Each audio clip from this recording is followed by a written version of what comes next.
Hey everyone, this is Laurie Delk Radecki, and I am here with you tonight for another one of my Laurie's lessons. And tonight's topic is don't miss the joys of today while chasing the goals of tomorrow. So, every day we discover one simple truth to help us to choose faith and live life with purpose. And today's one that really touched my heart. And I'm writing these, I've been writing them for, I don't know, 30 years and on social media since 2009. But I decided to start writing them in order and numbering them. So one day I'll put them in a book, right? But I've been doing them for 30 years. But anyway, so today's lesson started with a conversation that Kevin and I were having on one of our road trips. And if you know anything about us, we love road trips and we talk on them. We listen to the radio sometimes, but a lot of times we talk.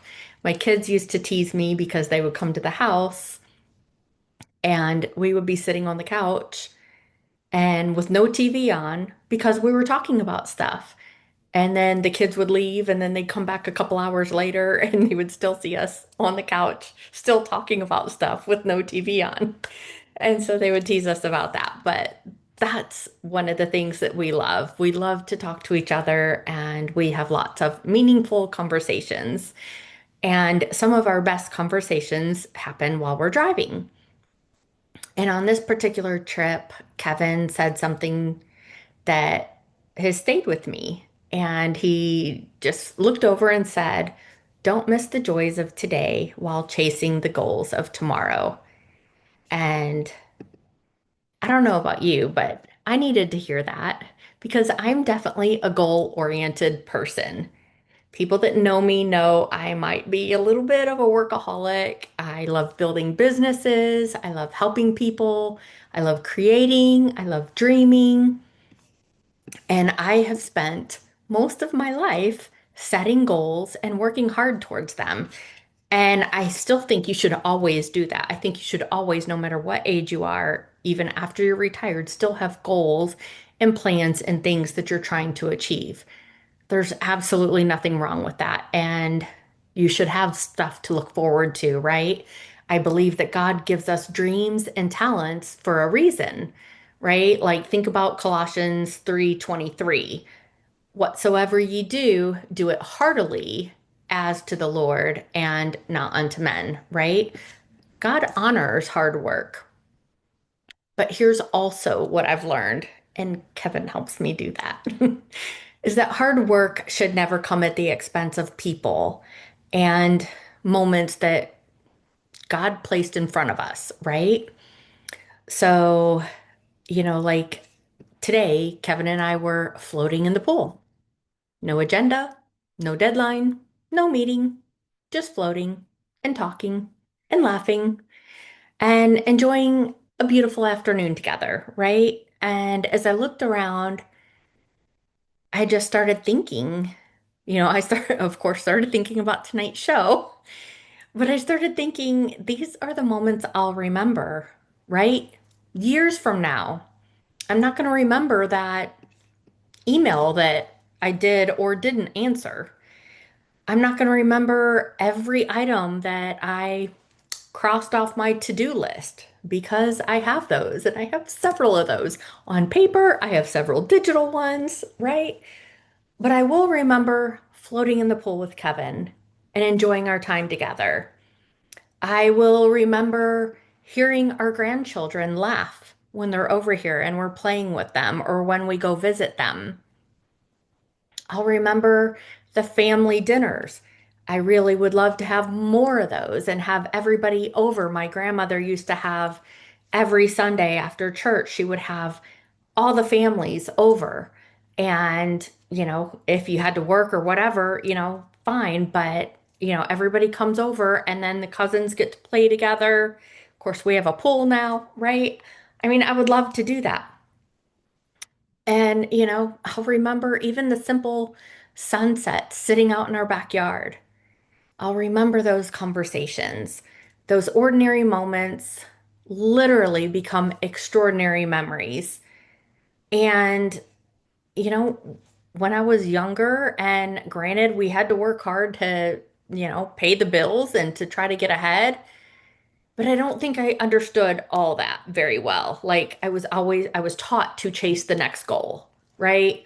Both my parents were entrepreneurs, and even in my business trainings, I was always taught that, okay, you achieved a goal. Great, good job. Go to the next one. Now here's the next one. And always chasing that next step and always working towards that financial success.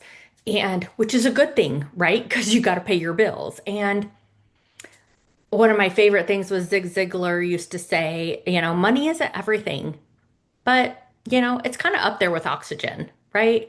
Like, no matter how much money or how little money you have, you're still always going to have problems. Everybody has problems, right? No matter what race, what color, what creed, what financial status, whatever, everybody's going to have problems in life, whether they're health, whether they're physical, whether they're mental, whether they're relationship, everyone has different kinds of problems, but it's always easier when you have some money to be able to help with those problems, right? If you need it. But anyway, just thinking about that, get the next client, get the next project, get the next accomplishment. And that's it. Like I said, those aren't bad things. And many of those things helped shape my career. It helped me make a lot of money, which helped us to pay off our house years ago, which helped us to, you know, me to have buy a or a black on black expedition and send it to the custom shop the next day and have it sanded down and painted hot pink. Right? Maybe that was one of my frivolous things that I probably shouldn't have done at one point in my life, but I loved it. But the thing is, success isn't only measured by what you build.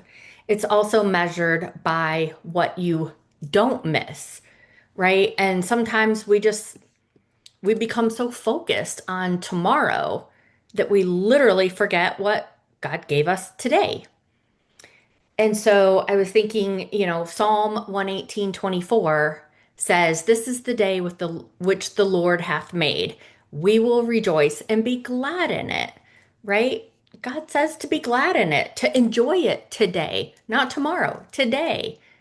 Like, think about that. God didn't promise us tomorrow, but He gave us today. And if you're here today, you should be enjoying it. So, and everybody has something they can be grateful and thankful for, right? Even in the toughest times, you can still find something to be thankful for. When I've had lots and lots of hard things going on in my life.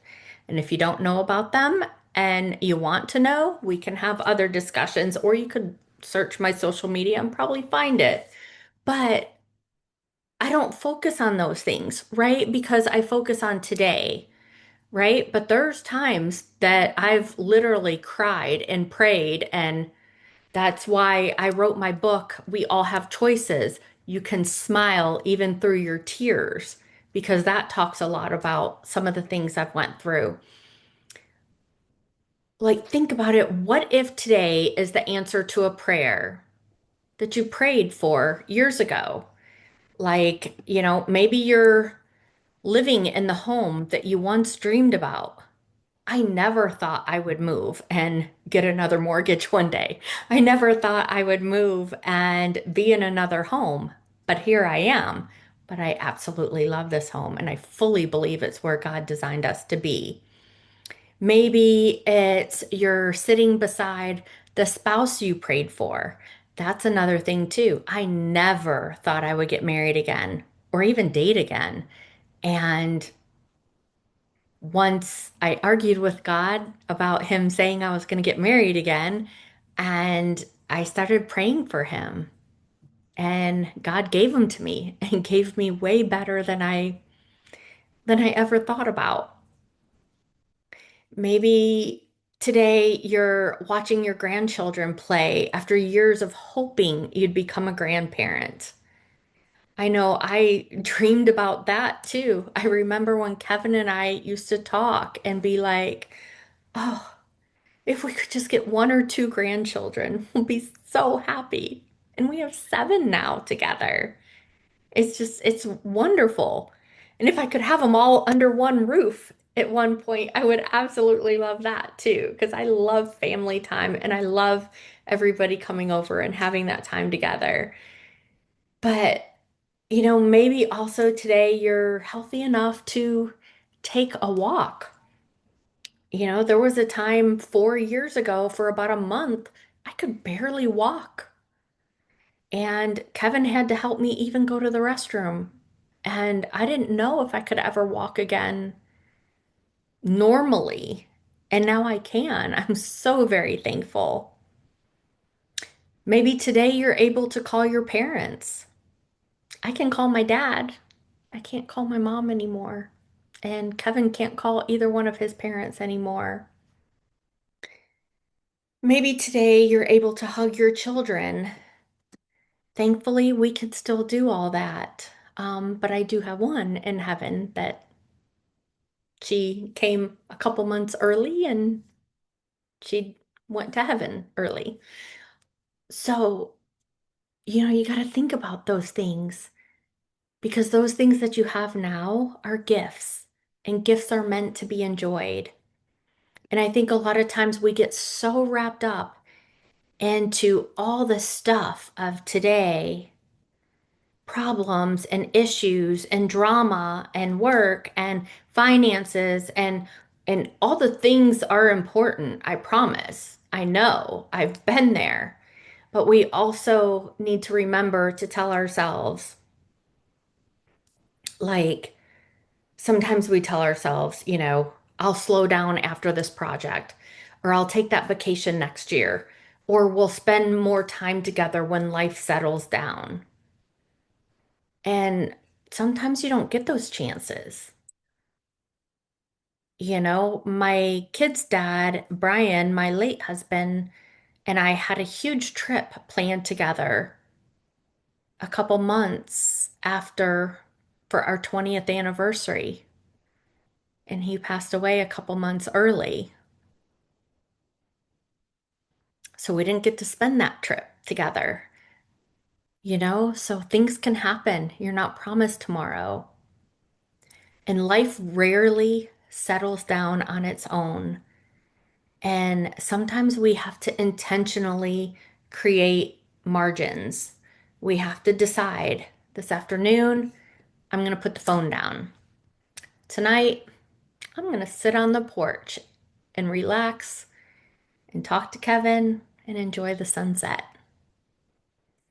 Today, I'm going to take the kids to the park.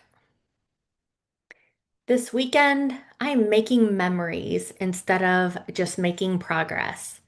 This year, Kevin and I decided to take some of our kids on a huge trip to the beach, and we rented a big house right on the beach, and we're doing it with some of the other kids in the fall this year.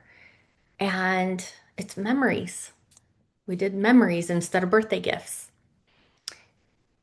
And like, don't misunderstand me. Like, I'm not saying to not have goals because you should keep on dreaming. You should keep growing. You should keep serving. You should keep building. I still am. I still do every day. I just don't sacrifice today's blessings on the altar of tomorrow's ambitions because one day our children grow up. My youngest turned 26 this year. Our grandchildren grow up. Our oldest grandson just graduated AIT in the Army, and summer comes and goes. Our parents age, our bodies change. We'll say that, right? And opportunities that we thought might always be there might not always be there. But one of the greatest lessons that I've learned is that balance isn't choosing between success and relationships. Balance is building a life where both can flourish because God never intended us to spend our entire lives running so fast that we never have time to stop and enjoy his blessings, right? Sometimes the most productive thing you can do is just sit beside someone you love. Sometimes the best investment you can make is your time. So I want to leave you with a challenge. Just pause. Just look around and ask yourself, what joy has God already placed in my life that I've been too busy to notice? Maybe it's your spouse. Maybe it's your children. Maybe it's your grandchildren. Maybe it's a friend. Maybe it's a beautiful sunset. Maybe it's relaxing and having your morning coffee. Maybe it's simply just another day that God has given you to live because you woke up and you took a breath today. Don't wait for someday to just enjoy your life. Go out and enjoy today because today's ordinary moments often become tomorrow's treasured memories. Like, how many memories do you have that you treasure? And I want to leave you with this scripture one more time. This is the day which the Lord hath made. We will rejoice and be glad in it. Psalm 118:24. Keep chasing your dreams. They're important. Just don't run so fast that you miss the beautiful life that God is giving you today. Thank you so much for spending these few minutes with me. And until tomorrow, keep choosing faith and keep living your life with purpose. Oh, and I wanted to tell you one more little uh, PS. Like, I know there was a time in my life when I would have, and I did, take my laptop out by the pool. I'd answer emails while sitting there. But today, I intentionally leave my phone inside sometimes. I leave my laptop inside. The work will still be there in an hour, but the conversations with Kevin won't happen exactly the same way again. And I've learned that some of life's greatest treasures aren't found in always accomplishing more and climbing that ladder, so to speak. They're found in being fully present. And so, like I said, it's not just slowing down because we're giving up on our dreams, but slowing down enough to notice that some of God's greatest blessings aren't waiting for us at the finish line. They're already sitting right here beside us. Thanks, everyone. Love y'all. Have a great night.